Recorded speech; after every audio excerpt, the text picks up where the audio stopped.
Welcome to Shukla study point. मैं शिवम शुक्ला आप सभी दोस्तों का हार्दिक स्वागत करता हूं। दोस्तों आज की वीडियो के अंतर्गत हम बात करेंगे बीए थर्ड ईयर के छात्र छात्राओं के लिए। और जाहिर सी बात है बीए थर्ड ईयर के बारे में अगर हम बात करने उतरे हैं तो एक हिसाब से एक क्रमबद्धता रहेगी हमारे लेक्चर्स में और एक क्रमबद्ध तरीके से हम एक एक चैप्टर्स को पढ़ते हुए आगे बढ़ेंगे। मतलब अब यूट्यूब पर ही आपको आसानी से सारे के सारे जो है चैप्टर्स के वीडियो आपको मिल जाएंगे और बड़े ही एक प्रकार से ट्रिकी होंगे और मेथड से भरे हुए होंगे लेक्चर्स, और आपको एक प्रकार से दिशा निर्देश करने के लिए आपको उच्चतम अंक प्राप्त करने हेतु यह बहुत ही लाभदायक होगा लेक्चर। तो वीडियो को लास्ट तक देखने का प्रयास करें। और अब यूट्यूब पर एक प्रकार से BA first year, second year and third year और इसके बाद में एमए तक की तैयारी जो होगी आपकी इसी चैनल के माध्यम से आपको करवाने का प्रयास करूंगा, शुक्ला एचडी पॉइंट। तो आप लोग अभी हमारे चैनल से जुड़ करके अपनी तैयारी को एक प्रकार से नवीनता एवं नवाचार की दृष्टि से आगे बढ़ा सकते हैं और अपनी क्रमबद्धता एक प्रकार से मेरी क्रमबद्धता को अपनी नवीनता में एक प्रकार से उतार सकते हैं। बड़े ही आसानी से समझाऊंगा, गहनता के साथ समझाऊंगा, एक एक मुद्दे को लेकर के चलूंगा, आपके माइंड तक अपनी बातों को पहुंचाने का प्रयास करूंगा। और जो बातें जो है एक प्रकार से जो होते थे आपके जो विचारक होते थे उन विचारकों की बातों को मैं पहले उसको अध्ययन करूंगा, उसके बाद में मैं आपको उसको समझाने का प्रयास करूंगा। मतलब उनकी भाषाएं जो होंगी उनकी भाषाओं को आपकी अपनी भाषा में समझाने का प्रयास करूंगा। तो एक प्रकार से यह पहला लेक्चर है आज। और विषय वस्तु कौन सी मेरे प्यारे दोस्तों? आपकी विषय वस्तु है राजनीति शास्त्र। राजनीति शास्त्र और राजनीति विज्ञान दोनों का मतलब एक ही होता है, यह बात आपको ध्यान होगी। आपने बीए फर्स्ट ईयर में राजनीति शास्त्र की परिभाषा को पढ़ा होगा। हमने उसमें अध्ययन की सुविधा के हिसाब से 4 तरीके से इनकी परिभाषाओं को समझा था, तो वो आप समझ चुके हैं।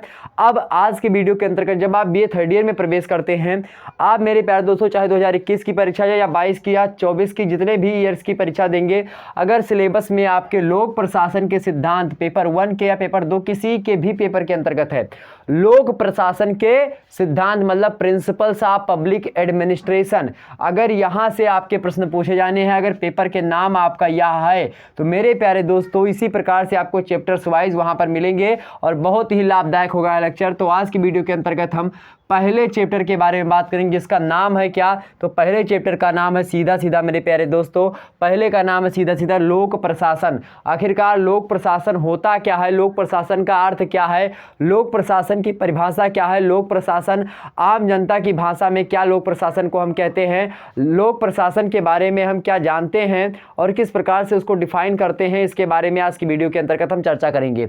वहीं आपको मेरे प्यारे दोस्तों थोड़ा भूमिका के बारे में बताने का प्रयास करूंगा कि आखिरकार लोक प्रशासन जो है उसका सीधा सा मतलब क्या होता है, उनका शाब्दिक अर्थ क्या होता है, इसको भी समझाने का प्रयास करूंगा।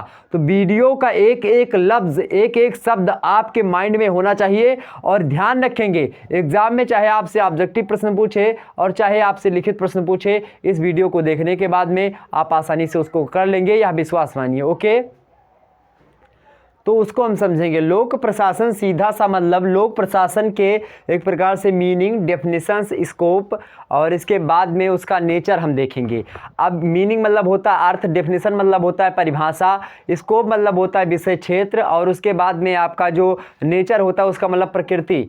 ध्यान रखेंगे प्रकृति में क्या या वैज्ञानिक है या फिर एक प्रकार से सामाजिक रूप से वैज्ञानिक है, इसको भी देखने का प्रयास करेंगे। किसी भी देश को चलाने के लिए एक प्रशासन की आवश्यकता होती है। उस प्रशासन में हर एक देश में कार्यपालिका, न्यायपालिका और व्यवस्थापिका ऐसी 3 ढांचे होते हैं। इन 3 ढांचों में, इन 3 ढांचों पर प्रशासन कैसे स्थापित किया जाए, इन 3 ढांचों को किस प्रकार से चलाया जाए, उसके लिए कुछ योजना होती है, कुछ कर्मचारी होते हैं, कुछ लोग होते हैं जो कि उसको चलाते हैं, कुछ निदेशालय होते हैं, कुछ एक प्रकार से निर्देश देने वाले होते हैं। इस प्रकार से बहुत सारे लोग होते हैं जो मिलाकर के एक प्रशासन का निर्माण करते हैं। वह प्रशासन जो होता है किसके लिए होता है? लोक के लिए। लोक मतलब होता है तमाम सारे लोगों के लिए जो कि एक राज्य की सीमा के अंतर्गत निवास करते हैं, जो कि एक देश की सीमा के अंतर्गत निवास करते हैं।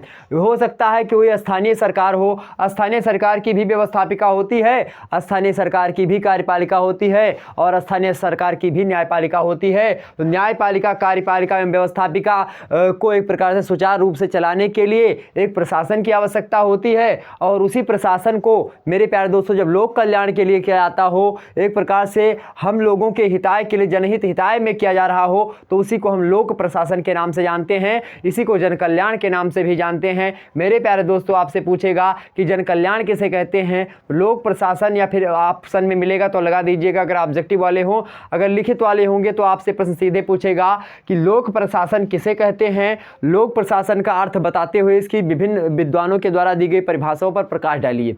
कुछ ऐसे प्रश्न पूछेगा, या फिर आपसे प्रश्न पूछेगा कि लोक प्रशासन का अर्थ बताते हुए इसकी परिभाषाओं पर प्रकाश डालिए, या फिर आपसे प्रश्न पूछेगा कि लोक प्रशासन की अवधारणा देते हुए और उसके विषय क्षेत्र की विवेचना कीजिए। कुछ इस प्रकार से प्रश्न पूछेगा। अगर यह लेक्चर आप लास्ट तक देख लेते हैं तो बड़े ही आसानी से सारे मुद्दे क्लियर हो जाएंगे। इसी प्रकार से क्रमबद्ध तरीके से आपको लेक्चर देने का प्रयास करूंगा।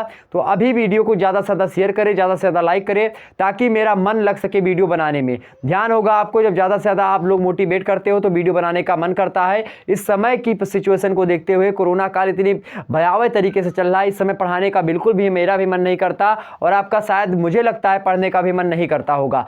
लेकिन इसी बीच में मैं सोच रहा हूँ आपकी पढ़ाई निरंतर करें, तो इसी प्रकार से वीडियो बना करके मैं डालूंगा और आप आसानी से देख सकते हैं। ओके, ध्यान रखेंगे। Second year, third year, first year in लोगों की बात भी डालूंगा, लेकिन आपके पेपर्स होने के चांसेस ज़्यादा हैं, इसलिए थर्ड ईयर वालों पर मैं फोकस इस समय कर रहा हूँ। ओके, चलिए। तो लोक प्रशासन एक मोटा अगर समझाऊं मैं, लोक मतलब क्या होता है। लोक मतलब कि एक लोगों की बात नहीं करी जा रही।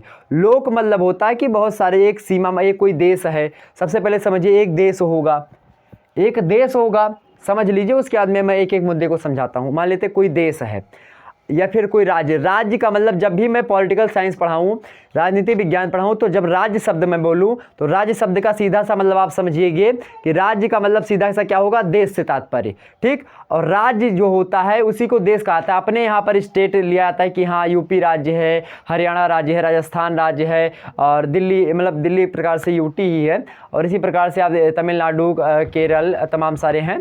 ठीक, तो कहीं ना कहीं पे आप वो उस परिप्रेक्ष्य में लेते हैं। लेकिन जब पॉलिटिकल साइंस कोई व्यक्ति पढ़ा रहा हो, कोई टीचर पढ़ा रहा हो, तो अगर राज्य उसके मुंह से निकल रहा है तो उसका सीधा ये मतलब नहीं होता कि यूपी एमपी के बारे में, वो देश के बारे में बात कर रहा है। समझ में आई बातें। तो राज्य जब भी मैं बोलूँ तो क्या समझेंगे आप, देश समझेंगे। ये सारे नोट्स जो लिखे हुए हैं, अभी एक एक को समझाऊंगा, नोट्स लिख लीजिएगा, प्रॉपर तरीके से मेरे साथ बनाते हुए चलेंगे और सारे मुद्दे आपके क्लियर होते रहेंगे। ओके, तो चलिए स्टार्ट करते हैं वीडियो को आज के। तो तीन तरीके से हम समझेंगे। पहले देश मैं बता रहा था, तो हाँ, मान लेते एक देश है। अब उस देश में मेरे प्यारे दोस्तों, देश कैसे बनता है। आपने बीए फर्स्ट ईयर में पढ़ा होगा राज्य की परिभाषा। तो राज्य कैसे बनता है, राज्य बनने के कई सिद्धांत हैं। हालांकि सिद्धांत को हम छोड़ देते हैं, लेकिन एक मोटा मानिए आपको, अगर राज्य बनना है, राज्य क्या, किसको हम राज्य कहते हैं। व्हाट इज स्टेट, स्टेट क्या है। व्हाट इज कंट्री, कंट्री क्या होती, देश क्या है। राज्य का सीधा सा मतलब, राज्य किन तत्वों से मिलकर के बना होता है, समझिए आप। तो राज्य कुल मिलाकर के 4 तत्वों पर आश्रित है। वैसे और भी है, मुख्य रूप से 4 मैं बता रहा हूँ। वैसे 3 ही होते हैं, लेकिन 4 समझिए आप। हो सकता है 3 ही बताऊं मैं, लेकिन चलिए देखते हैं। तो सबसे पहली बात, किसी राज्य में सबसे पहली बात क्या होनी चाहिए मेरे प्यारे दोस्तों, एक राज्य के लिए सबसे पहले एक निश्चित भूभाग का होना आवश्यक है। किसका, तो भैया मेरे निश्चित भूभाग का होना परम आवश्यक है। दूसरा क्या, नोट डाउन करिए, दूसरा क्या होता है, तो निश्चित भूभाग हो गया, और दूसरा क्या हो गया, उस पर रह रही जनसंख्या, मतलब दूसरा क्या हो गया, जनसंख्या हो गया। तीसरा क्या हो गई, सरकार। तो ये 3 जो है मुख्य रूप से कार्य करते हैं। बाकी और भी एक सीमा के अंतर्गत निश्चित भूभाग हो, एक इसी प्रकार से उसमें एक जो है लोक जो कार्यपालिका, विधायिका, न्यायपालिका, तमाम सारी वो चीज़ें होती हैं, वह सरकार के अंतर्गत हम रखते हैं। तो मुख्य रूप से 3 ऐसे तत्व आप मानिए, मुख्य रूप से 3 तत्व जो होते हैं वह राज्य के लिए परम आवश्यक होते हैं। पहला क्या, निश्चित भूभाग। दूसरा क्या, उसमें रह रही जनसंख्या, मतलब जनसंख्या नहीं रही तो उसको देश कैसा कहेंगे हम, जनसंख्या देश रह रही है, और उन जनसंख्या को कंट्रोल करने वाली एक सरकार होनी चाहिए। अब ये 3 तरीके से चीज़ें बन गई। अब यहाँ पर समझने वाली बात है, आखिरकार इसको लोक प्रशासन से हम कैसे जोड़ेंगे। क्योंकि लोक प्रशासन जनता के लिए क्या आता है, राज्य के लिए एक इंपॉर्टेंट तत्व कौन सा होता है, जनता होती है। और जनता के लिए जिस पर प्रशासन क्या आता है, तो वो क्या होता है, जनता के लिए हम प्रशासन करते हैं, जनता को एक प्रकार से सुदृढ़ बनाने के लिए, जनता को अच्छे कार्यों को संलग्न करने के लिए, जनता को आगे बढ़ाने के लिए हम विभिन्न प्रकार के प्रशासन का प्रयोग लेते हैं। उसी प्रशासन को हम लोक प्रशासन की श्रेणी में रखते हैं। यहाँ पर समझने वाली बात आपको यह होगी मेरे प्यारे दोस्तों, कि जनता जो होती है, जनता को अगर कोई सरकार, चलाती है, मान लेते जनता, जनता को क्या सरकार चलाती है? सरकार में 3 चीज़ें होती हैं। अब सरकार को समझिए 1 मिनट में, सरकार को चलाने के लिए 3 चीज़ें होती है। अगर सरकार, अगर कोई देश है, उस देश में 3 चीज़ें होती हैं जो मुख्य रूप से होती हैं। वैसे समझिए, अभी मैं जब मिटाऊंगा तो समझा दूंगा। एक होती कार्यपालिका, एक होती है न्यायपालिका, और एक होती मेरे प्यारे दोस्तों व्यवस्थापिका। तो जो व्यवस्थापिका होती है या फिर विधायिका, जिसको आप, कार्यपालिका को हम क्या बोल सकते हैं? कार्यपालिका को मेरे प्यारे दोस्तों हम एक प्रकार से व्यवस्था, जो व्यवस्थापिका करते हैं उसी को व्यवस्थापिका मतलब कार्यपालिका ही होता है।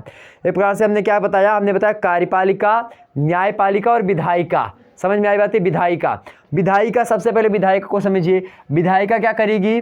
तो विधायिका जो होगी वह क्या करेगी? वह कानून निर्माण करेगी। विधायिका क्या करेगी? कानून बनाएगी। कानून किसके लिए बनाएगी? जनता के लिए कानून बनाएगी, ताकि जनता को किस प्रकार से कंट्रोल किया जाए, जनता किस प्रकार से एक प्रकार से सही तरीके से रहे। तो कानून बनाएगी कौन? विधायिका।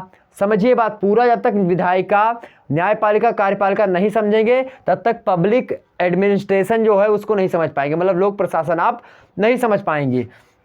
तो विधायिका क्या करेगी? कानून बनाएगी। अब इस कानून को लागू कौन करेगा? इस कानून को लागू करेगा भैया कौन? कार्यपालिका।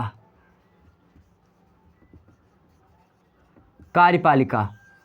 और मान लेते हैं यहाँ कानून में कोई विवाद हो जाता है, तो इस विवाद को कौन सुलझाएगा? न्यायपालिका।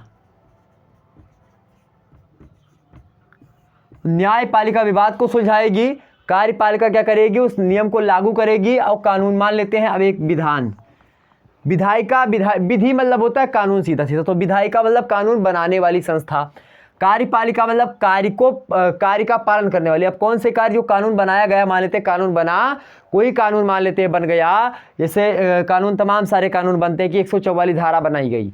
मान लेते 144 धारा थी, आईपीसी, इंडियन पीनल कोड, भारतीय दंड संहिता, ताज़-ए हिंद जिसको नाम से जाना जाता है। तो मान लेते वह बना आईपीसी की धारा 144, 144। अब 144 को विधायिका ने बनाया, मतलब कि संसद ने बनाया। संसद समझते हैं ना, जिसमें लोकसभा, राज्यसभा और राष्ट्रपति के सिग्नेचर पर जो है कोई कानून पास होता है। तो एक प्रकार से कोई कानून हुआ जो कि विधायिका ने बनाया, संसद के द्वारा बनाया गया। अब उस कानून को कौन लागू करेगा? कार्यपालिका लागू करेगी। कार्यपालिका मतलब कि जितने भी लोग, कार्यपालिका क्या होती है? कार्यपालिका का मतलब होता है जो भी राज्य सरकार के द्वारा अनुदान दिए, मतलब कि मान लेते हैं जैसे कि जिसको वित्तीय कोष से, भारत सरकार के द्वारा जिसको एक प्रकार से सैलरी मिलती है, उसी में राज्य कार्यपालिका में सारे लोग आ जाते हैं। जितने भी सरकारी नौकरी, गवर्नमेंट सर्विस या फिर मिलिट्री से लेकर के जो पुलिस वगैरह है, सब के सब किस में आते हैं? कार्यपालिका में आते हैं। तो यही लोग जो पुलिस वगैरह होते हैं, यही तो कानून को लागू करवाते हैं। कौन लागू करवाता है? यही लागू करवाते हैं ना। तो कहीं ना कहीं भी मेरे प्यारे दोस्तों लागू कौन करवाता है? कार्यपालिका। तो कार्य का पालन करने वाली कौन है? कार्यपालिका। जो कि जितने भी सरकार के नुमाइंदे होते हैं वह लागू करवाते हैं। अब मेरे प्यारे दोस्तों होता क्या है? कार्य, चूंकि जो कानून बना है वो जनता के द्वारा भेजे गए प्रतिनिधियों के द्वारा बना है, 2/3 बहुमत से पास होकर के बना है, लेकिन फिर भी कभी कभी ऐसे कानून बन जाते हैं जब सरकार बहुमत की होती है, तो ऐसे कानून बना दिए जाते हैं जो कि जनता पर एक प्रकार से बोझ होते हैं, जनता के लिए हानिकारक होते हैं, लाभदायक नहीं होते हैं। तो ऐसे कानून का विरोध करना एक प्रकार से लोकतंत्र में मेरे प्यारे दोस्तों अवेलेबल है। लोकतंत्र एक ऐसी व्यवस्था होती है कि जनता का, जनता के लिए, जनता के द्वारा शासन होती है। अब्राहम लिंकन ने बात कही, अमेरिका के राष्ट्रपति थे। तो कहीं ना कहीं पे लोकतंत्र इंडिया में स्थापित है। कोई भी देश है, लोकतंत्र है तो उसमें न्यायपालिका है, और न्यायपालिका में गुहार लगा सकते हैं कौन? जनता लोग। चूंकि विधायिका ने जो कानून बनाया वह किसके लिए बनाया था? जनता के लिए बनाया था। और जब जनता के लिए बनाया गया, कार्यपालिका उसको लागू करवा रही है, और लागू करवाने के बीच में अगर कोई विवाद उत्पन्न होता है, वह कानून जो कि विधायिका के द्वारा बनाया गया उसको जनता अपने एक प्रकार से एब्जॉर्ब नहीं कर पा रही है, मतलब स्वीकार नहीं कर पा रही है। ऐसी स्थिति में मेरे प्यारे दोस्तों होगा क्या?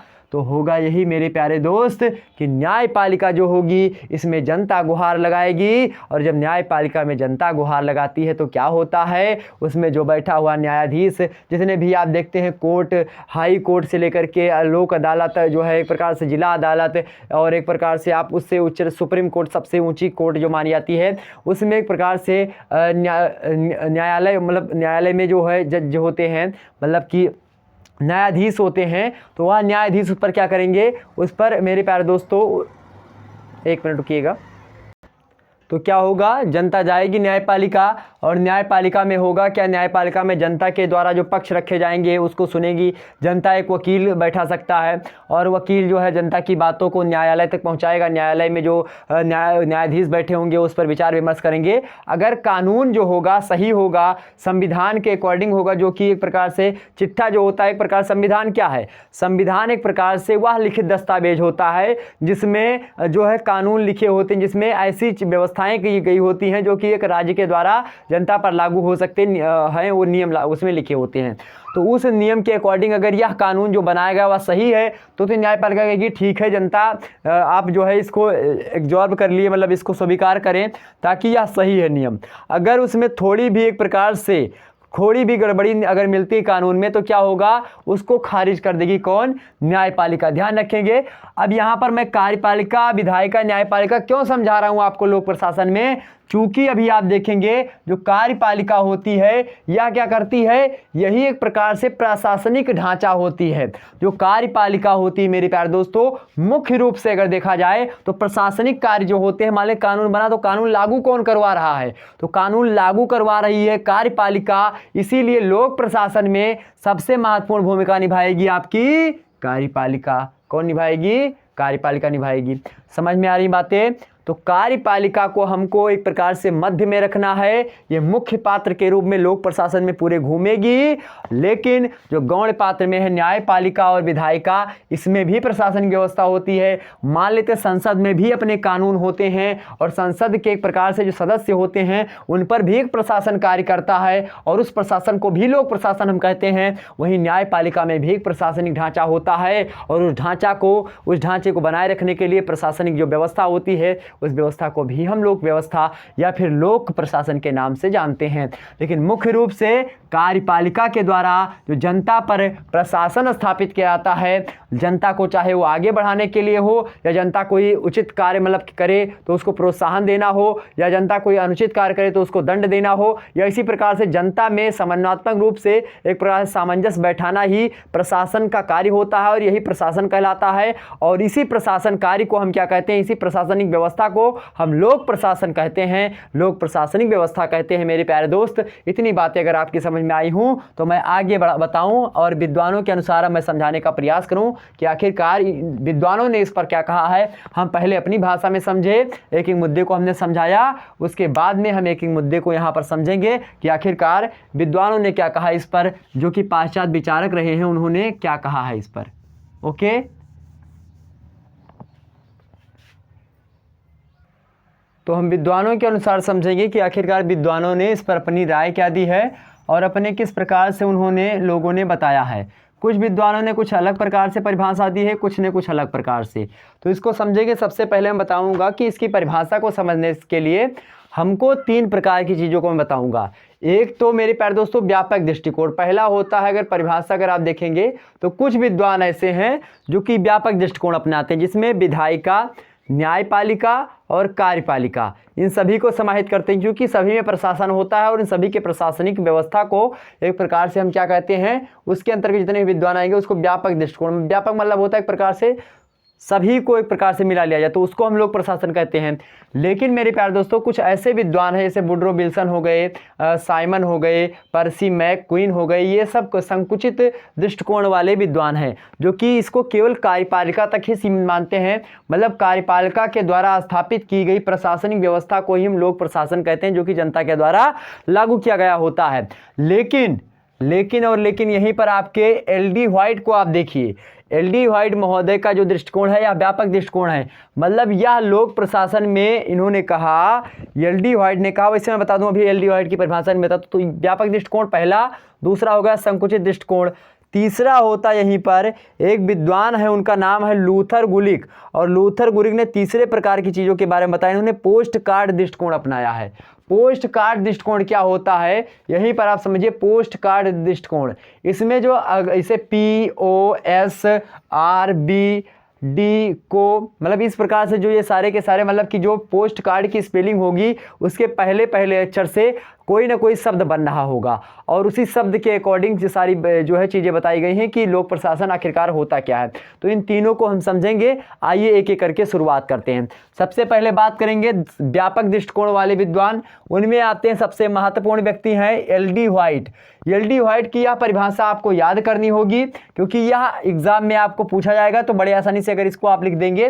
जैसे देखिए, मैं एक बात आपको बताऊं, जब भी आपसे एग्जाम में किसी चीज़ की परिभाषा पूछे तो आप एक आध विद्वान की परिभाषा, दो विद्वान की परिभाषा अगर आपको याद है तो बड़े ही आसानी से आप लिख सकते हैं और अपने हिसाब से एक परिभाषा देना बिल्कुल भी मत भूलिएगा। जैसे किसी भी चीज़ की परिभाषा अगर पूछ रहा है एग्जामिनर तो अपने हिसाब से पहले दो विद्वानों की परिभाषाओं को लिख दीजिएगा, उसके नीचे इन दोनों को पढ़ने के बाद में और अपने अनुभव के हिसाब से मैं अगर परिभाषा देना चाहूँ तो इस प्रकार से मैं इसकी परिभाषा दे सकता हूँ। आप अपने हिसाब से उसको परिभाषा को देने का प्रयास करें जिसमें उन दोनों तीनों जितने भी चीज़ों को आप जानते हो उनको जो है एक प्रकार से उसमें लिखने का प्रयास करें।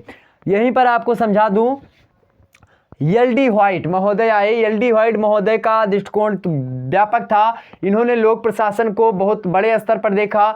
एक बड़े स्तर पर देखते हुए इन्होंने कहा कि लोक प्रशासन में, क्या कहा कि लोक प्रशासन में, हमने आपको लोक प्रशासन का समझा, जो लोक मतलब सबका, प्रशासन मतलब उन पर स्थापित प्रक्रिया जिससे उनकी एक प्रकार से दैनिक क्रियाएं चल सकें और एक प्रकार से वह उनकी दंड की या प्रोत्साहन की या एक प्रकार से जीवन जीने की शैली की उचित व्यवस्था की जा सके, तो वही होता है लोक प्रशासन। इन्होंने कहा कि लोक प्रशासन में मतलब इसमें होता क्या है, कौन कौन से कार्य आते हैं। इन्होंने कहा कि लोक प्रशासन में वे सभी कार्य आते हैं। इन्होंने क्या कहा कि लोक प्रशासन में वे सभी कार्य आते हैं। अब कौन कौन से कार्य आते हैं, उनका क्या उद्देश्य होता है, उसको इन्होंने बताया कि इनका उद्देश्य एक विशेष होता है। और कौन सा उद्देश्य होता है कि लोक नीति को पूरा करना।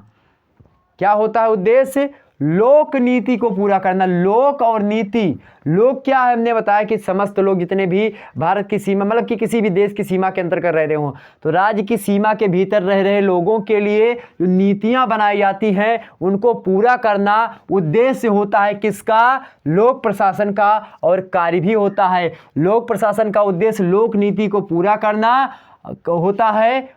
और साथ ही साथ मेरे प्यारे दोस्तों, इसके अंतर्गत जितने भी लोक नीति में जितने भी चीज़ें करी जाती हैं वह सभी कार्य इसमें समाहित होते हैं। मतलब लोक प्रशासन में वह सभी कार्य आते हैं जिनका उद्देश्य होता है लोक नीति को पूरा करना। सिंपल सा है कि लोक नीति को पूरा करना, अगर कोई भी कार्य लोक नीति को पूरा करता है तो वह सीधा सीधा क्या होगा, लोक प्रशासन होगा। चाहे वह न्यायपालिका से जुड़ा हुआ हो, चाहे वह मेरे प्यारे दोस्तों कार्यपालिका से हो, चाहे विधायिका से हो या किसी अन्य क्षेत्र से हो, या स्थानीय सरकार के द्वारा बनाई गई न्यायपालिका विधायिका या फिर इनसे सबसे हो, या फिर राज्य सरकार के द्वारा या फिर पूरा केंद्र के द्वारा। तो किसी भी स्थानीय सरकार या फिर कोई केंद्र सरकार या राज्य सरकार के द्वारा जो है बनाए गए जितनी भी लोक नीतियाँ होती हैं उनको पूरा करना ही क्या होता है, इसका उद्देश्य होता है। और इसी को हम लोग प्रशासन कहते हैं। और साथ ही इन्होंने और एक बात कही, अथवा में कहा क्रियान्वित करना।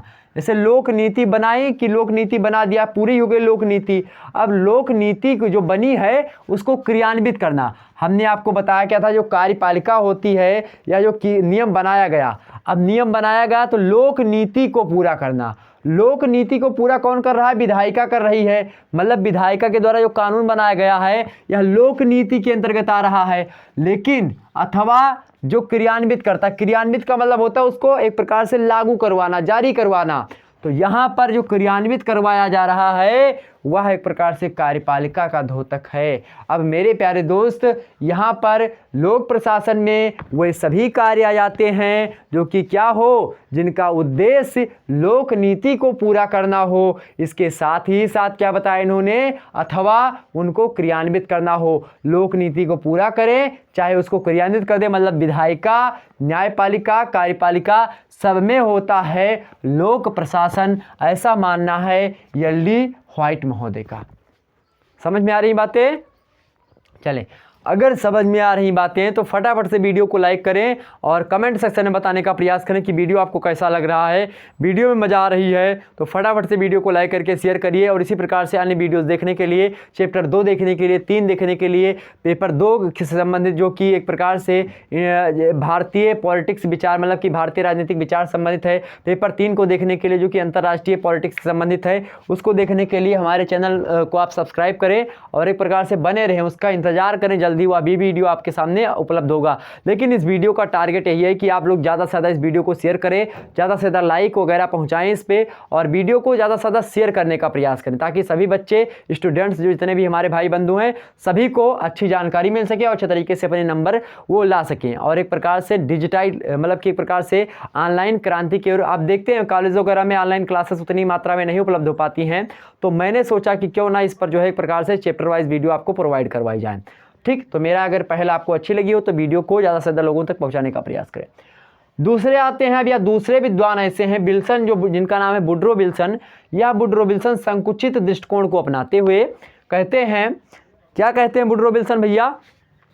वुड्रो विल्सन महाराज कहते हैं कि लोक प्रशासन विधि अथवा कानून को, विधि कानून एक ही बात होती है, यह बात मैं बता चुका। विधि मतलब क्या होता है? एक प्रकार से ऐसा कोई जो है चिट्ठा हो जिसके अनुसार यह बताया जाए कि हाँ फलाने व्यक्ति ये कार्य करेगा, फलाने व्यक्ति यह कार्य करेगा, फलाने ये कार्य नहीं करेगा, वो ये कार्य नहीं करेगा, तो वही को हम क्या कहते हैं? उसी को विधि कहते हैं, या फिर उसी को हम कानून कहते हैं।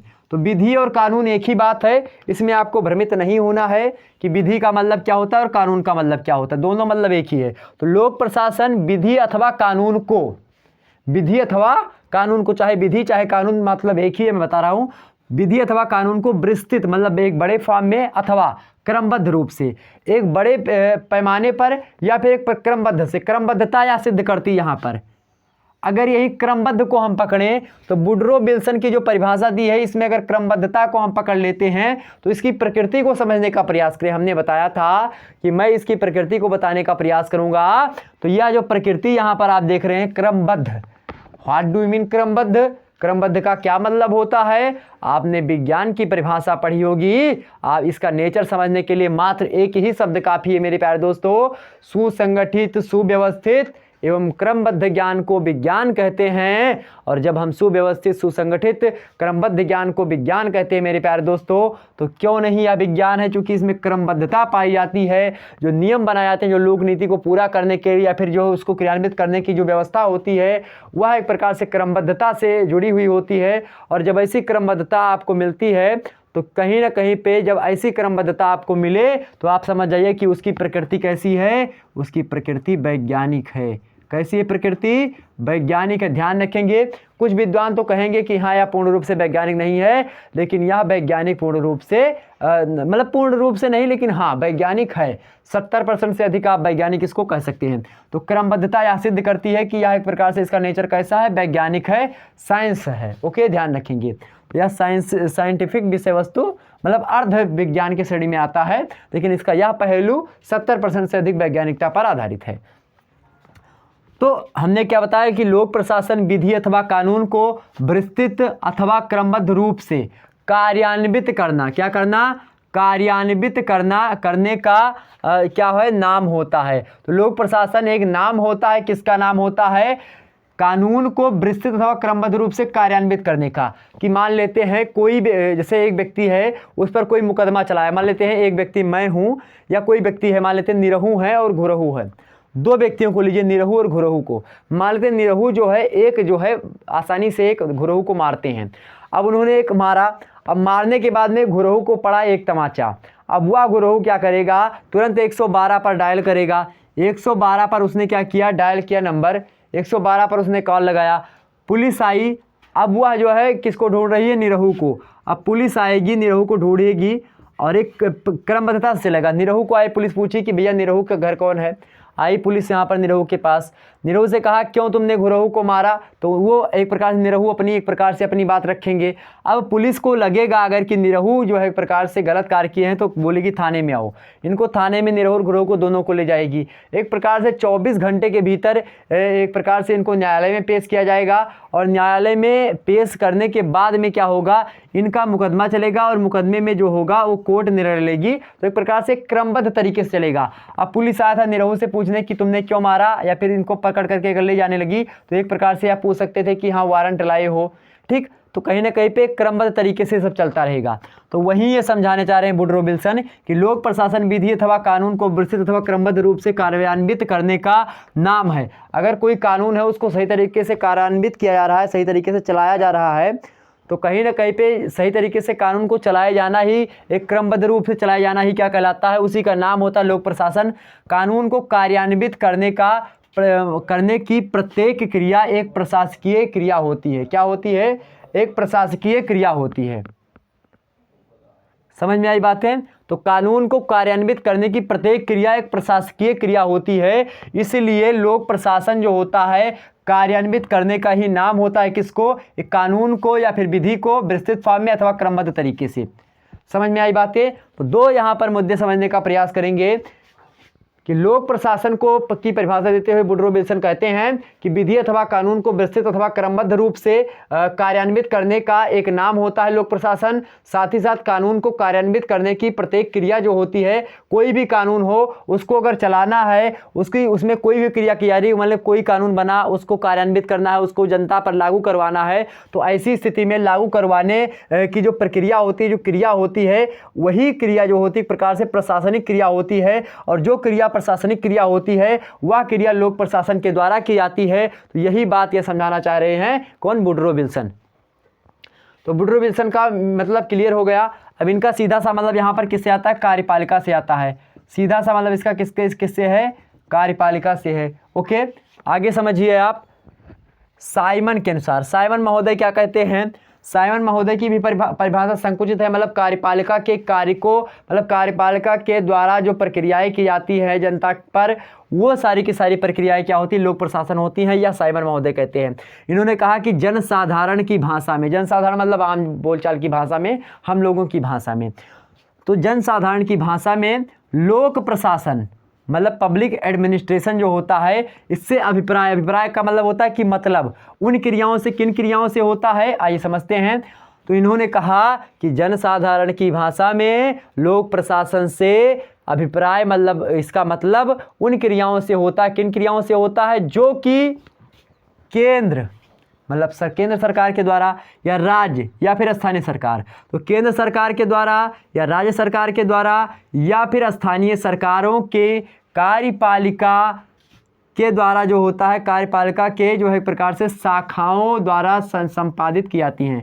कार्यपालिका की शाखाओं के द्वारा क्या की जाती हैं? संपादित की जाती हैं। भैया क्या कहा हमने? एक बार फिर समझिए। जो कि एक प्रकार से अभिप्राय किससे होता है? लोक प्रशासन से अभिप्राय उन क्रियाओं से होता है। एक ऐसी क्रिया जिसमें क्या हो? केंद्र सरकार या राज्य सरकार या स्थानीय सरकार, इन सभी सरकारों के द्वारा जो कार्यपालिका की जो समस्त शाखाएं होती हैं, कार्यपालिका की शाखाओं के द्वारा संपादित की जाती है। मतलब कार्यपालिका के द्वारा जो चीज़ें करी जाती हैं, जो कार्य किए जाते हैं, जो क्रियाएं की जाती हैं, वही क्रियाएं क्या होती हैं? लोक प्रशासन कहलाती हैं। किसने कहा इसको? साइमन ने कहा। हमने बताया था कि इनकी परिभाषा कैसी है? इनकी परिभाषा संकुचित विचारधारा को जो है अपनाते हुए कहते हैं, मतलब संकुचित जो है एक प्रकार से दृष्टिकोण अपनाते हुए कहते हैं साइमन महोदय। तो वुडरो, साइमन और पर्सी, ये तीन जो हैं आपके, और भी विद्वान हैं, लेकिन मुख्य रूप से अगर इन चारों की परिभाषा आपको पता होगी, पांचों की, तो बड़े आसानी से आप जो है कोई भी परीक्षा हो आसानी से मतलब उसमें बता सकते हैं, और एक प्रकार से लोक प्रशासन आपको समझ में आ चुका होगा।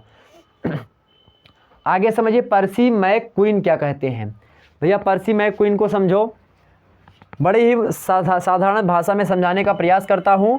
चले, तो पर्सी मैकक्वीन महोदय कहते हैं, क्या कहते हैं पर्सी मैकक्वीन महोदय? कि लोक प्रशासन का संबंध, इन्होंने कहा कि जो पब्लिक एडमिनिस्ट्रेशन होता है, इसका रिलेशन होता है और किससे होता है? सरकार के कार्यों से होता है। किससे होता है? सरकार के कार्यों से होता है। तो लोक प्रशासन का संबंध सरकार के कार्यों से होता है, चाहे वह भैया केंद्र सरकार के द्वारा संपादित होए और चाहे किससे हो? स्थानीय सरकार के द्वारा।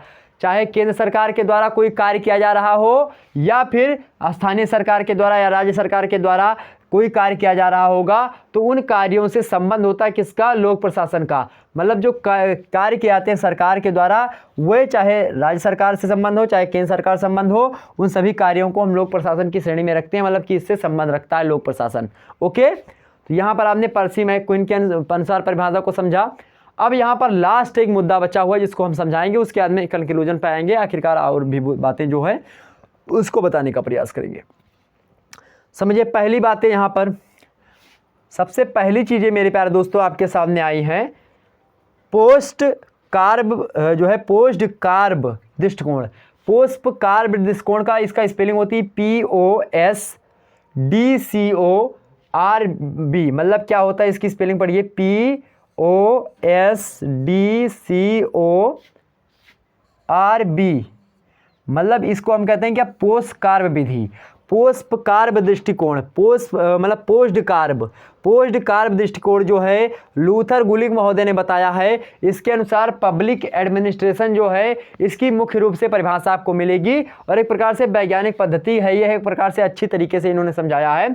यहाँ पर आप समझिए प्लानिंग क्या होती है, योजना।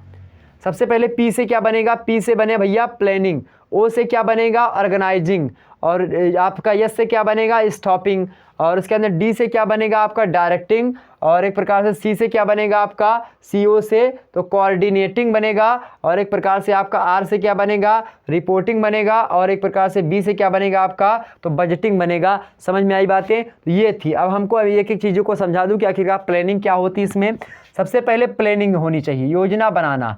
सबसे पहले अगर कोई सरकार कार्यपालिका है, कोई नियम बनाना है या फिर कुछ भी करना है, सबसे पहले की योजना बनाई जाएगी और योजना के अंतर्गत सारी चीज़ें की जाएंगी। एक योजनाबद्ध तरीके से किया गया कार्य क्या होता है, चाहे वो गृह में किया जाता हो तो गृह प्रबंध कहा जाता है उसको, अगर वह किसी प्रशासनिकीय व्यवस्था में किया जा रहा था योजनाबद्ध तरीके से कार्य, तो उसको हम एक प्रकार से लोक प्रशासन कहते हैं। तो अगर कोई योजना बना करके कार्य किया जाए तो उसको हम क्या कहते हैं, उसी को प्लानिंग कहते हैं। और योजनाबद्ध तरीके से कार्य किस में किया जाता है मेरे प्यारे दोस्त, लोक प्रशासन में किया जाता है। ओके। दूसरा ऑर्गेनाइजिंग, मतलब संगठन बनाना। कोई ऐसा संगठन होगा जो कि इसको कार्यवाही, जैसे संसद है, लोकसभा, राज्यसभा, तो एक प्रकार से संगठन ही तो हैं। ये संसद कितने सदस्य हैं, मान लेते हैं लोकसभा में मान लेते हैं 545 हैं, राज्यसभा में जितने भी हों 245 या फिर 300 जो भी हैं, 200 कुछ हैं, ठीक है, 245 के आसपास हैं। तो कहीं ना कहीं पे ये जो है ऑर्गेनाइजिंग, मतलब एक संगठन होता है, उस संगठन के द्वारा निर्णय वगैरह, निर्देश वगैरह दिए जाते हैं। योजना कौन बनाएगा, तो जो संगठन होगा, पहले लोग इकट्ठा होकर के योजना बनाएंगे, योजना बनाने के बाद में क्या बनाएंगे, योजना बनी गई, योजना के बाद में लोग संगठन बना लेंगे कि हाँ आगे की योजनाएं जो बनानी हो उनको बनाने में सुलभ हो सके।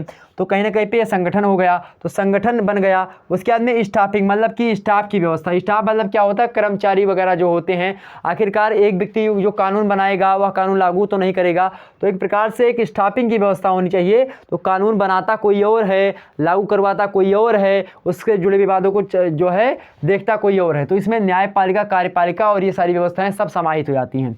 तो कहीं ना कहीं पे जो सबसे महत्वपूर्ण लूथर गुलिक है, इनका एक प्रकार से वर्तमान परिप्रेक्ष्य में सही तरीके से लोक प्रशासन की परिभाषा देने में खरे उतरते हैं।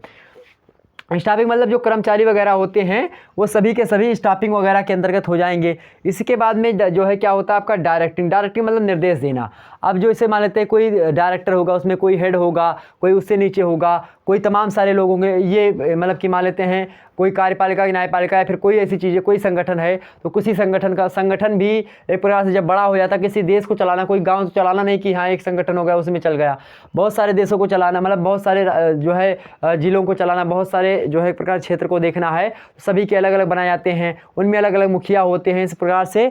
तो कहीं ना कहीं पे मेरे प्यारे दोस्तों निर्देश देने का कार्य होता है। इसमें जो मुखिया होते हैं निर्देश देंगे, उन निर्देशों का पालन लोग करेंगे। और उसके बाद में कोऑर्डिनेटिंग मतलब होता है समन्वय करना। अब जो एक प्रकार से हेड व्यक्ति होगा, जैसे मान लेते हैं मुख्यमंत्री तमाम सारे हैं अपने देश में, लेकिन एक प्रधानमंत्री अकेला है। अब प्रधानमंत्री को चाहिए क्या, प्रधानमंत्री को समन्वय बनाना चाहिए कि हाँ, जैसे यूपी के मुख्यमंत्री को देखें वैसे पश्चिम बंगाल ममता बनर्जी को, जैसे योगी को जिस दृष्टि से देखे मोदी जी, उसी दृष्टि से अगर केजरीवाल, अरविंद केजरीवाल जी को देखते हैं, ममता बनर्जी जी को देखते हैं, तो दोनों को एक प्रकार से अगर एक ही दृष्टि से देखते हैं, योगी बाबा को मतलब योगी जी को एक प्रकार से देखते हैं, अगर इन तीनों के तीनों मुख्यमंत्रियों को एक दृष्टि से देखते हैं, समन्वयात्मक रूप से देखते हैं, तो पब्लिक एडमिनिस्ट्रेशन जो होगा, लोक प्रशासन सही तरीके से चलेगा। लेकिन अगर जहाँ पर जो है एक प्रकार से दो दिखाई करी, मतलब कि एक प्रकार से दो निगाहों से देखा, तीन निगाहों से देखा, मतलब कि इनको दूसरा बजट दिया जाए, इनको दूसरी प्रकार से, जैसे एक प्रकार से स्थानीय प्रदेश के हिसाब से अलग अलग बजट ही होता है। लेकिन अगर कोई ऐसा मामला आ जाए जिसमें समान भूभाग पर कोई जो है विस्तार करना हो, नीतियाँ बनानी हो, तो उसमें सही प्रकार सभी को पर छूट देनी चाहिए। मतलब अभी मान लेते हैं योगी सरकार को आदेश दे, मतलब योगी सरकार को मोदी जी कहें कि आपको जो है कोविड-19 पर स्वयं निर्णय लेने का अधिकार है। लेकिन अभी जो है दिल्ली के मुख्यमंत्री को लोग दें अरविंद केजरीवाल जी को कि आपको नहीं है, ममता बनर्जी को दें कि आपको नहीं, तो इसमें दिक्कत हो जाएगी। तो लोक प्रशासन का सीधा सा मतलब होता है कि समन्वय स्थापित हो, जो केंद्रीय सत्ता हो और जो विभिन्न जो है एक प्रकार से जो छिटपुट की सत्ताएँ हैं उन पर समन्वय स्थापित करे। जैसे सुप्रीम कोर्ट जो है वह समस्त हाई कोर्ट या जो न्यायालय हैं उन पर समन्वय स्थापित करे। तो कहीं ना कहीं पे वह भी प्रशासन है जो सुप्रीम कोर्ट के द्वारा जो छोटी छोटी अदालतों को एक प्रकार से जो हाई कोर्ट्स को देखा जाता है, या हाई कोर्ट के द्वारा लोक अदालत, जिला अदालत, एक प्रकार से क्षेत्रीय अदालत, उन सभी को देखा जाता है। तो वो सभी कहीं ना कहीं पे वो सब भी मेरे प्यारे दोस्तों एक प्रशासनिक सेवा के अंतर्गत आती हैं। अगर मान लेते हैं मैं आपको पढ़ा रहा हूँ, मैं आपको मान लेते कोई सरकारी टीचर आपको पढ़ा रहा है और सरकारी टीचर में 50 बच्चे बैठे हैं मान लेते क्लास में, तो 50 को बराबर पढ़ाता है ना कि एक दूसरे को इधर उधर। तो वैसा समन्वय स्थापित करना होता है इसी प्रशासनिक सेवा में। तो यह भी प्रशासनिक सेवा में समन्वय बहुत जरूरी है, निर्देश भी जरूरी है, योजनाबद्ध मतलब योजना भी जरूरी है कि कोई योजना हो, और साथ ही संगठन भी जरूरी है। जैसे जब CAA का मुद्दा आया, या फिर मेरे प्यारे दोस्तों CAA छोड़िए आप, जब जम्मू कश्मीर में धारा 370 हटनी थी तो कहीं ना कहीं पे उसकी योजना पहले से तैयार कर ली गई थी।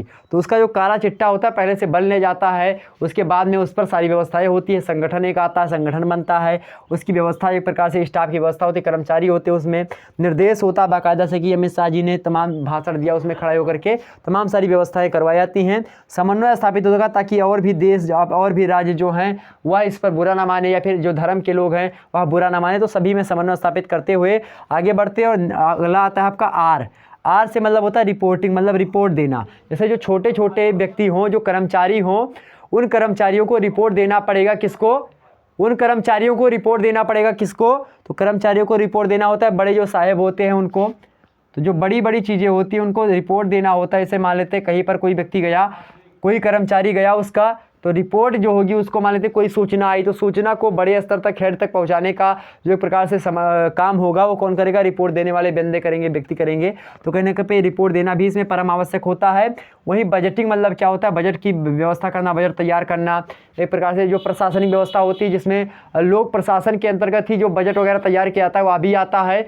और एक प्रकार से इसी के अंतर्गत मेरे प्यारे दोस्तों जो सरकार का लेखा जोखा हो गया, या एक प्रकार सरकार की जो सारी चीज़ें की जाती हैं, तमाम सारी व्यवस्थाएं होती हैं, वह सभी लोक प्रशासन के अंतर्गत ही आती हैं।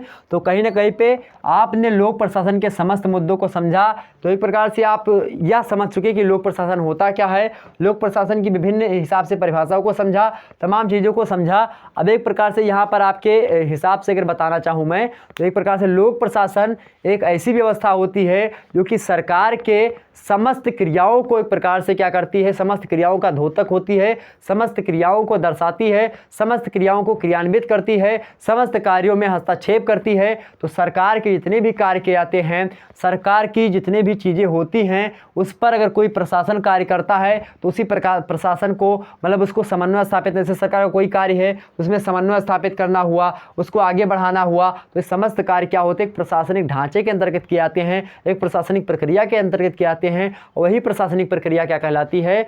पब्लिक एडमिनिस्ट्रेशन कहलाती है, लोक प्रशासन कहलाती है। तो यह मुद्दे आपके समझ में आए। अगर इतनी बात समझ में आई हो तो फटाफट से एक बार वीडियो को लाइक करें और हमको बताएं कि हाँ सर आज का सेशन अच्छा रहा, आज का जो फर्स्ट चैप्टर था बहुत अच्छे तरीके से समझ में आया। इसी प्रकार से नेक्स्ट चैप्टर बताने का प्रयास करें। सेकंड पेपर का फर्स्ट चैप्टर पढ़ाइए, थर्ड का पढ़ाइए, तो फर्स्ट चैप्टर मैं सबका अपलोड कर दूंगा जल्द ही, और उसके बाद में आप लोगों की राय समझूंगा। क्या आप इसको पढ़ना चाहते हैं? अगर पढ़ना चाहते हैं तो बिल्कुल फ्री में मैं अब दे रहा हूँ आप लोगों को। वैसे मैं सोच रहा था इस पर जो है कुछ जो है पेमेंट वगैरह लगाऊं, लेकिन नहीं, आप लोगों के लिए फ्री बिल्कुल। क्योंकि फ्री क्यों कर दिया हमने? क्योंकि इस समय सभी लोग एक प्रकार से मजबूरी में है, लोग अच्छे तरीके से अपनी पढ़ाई नहीं कर पा रहे हैं, घर में बैठे हैं, पैसे का कोई स्रोत है नहीं। एक प्रकार से आप लोग आसानी से यूट्यूब पर फ्री में पढ़िए आसानी से। ओके।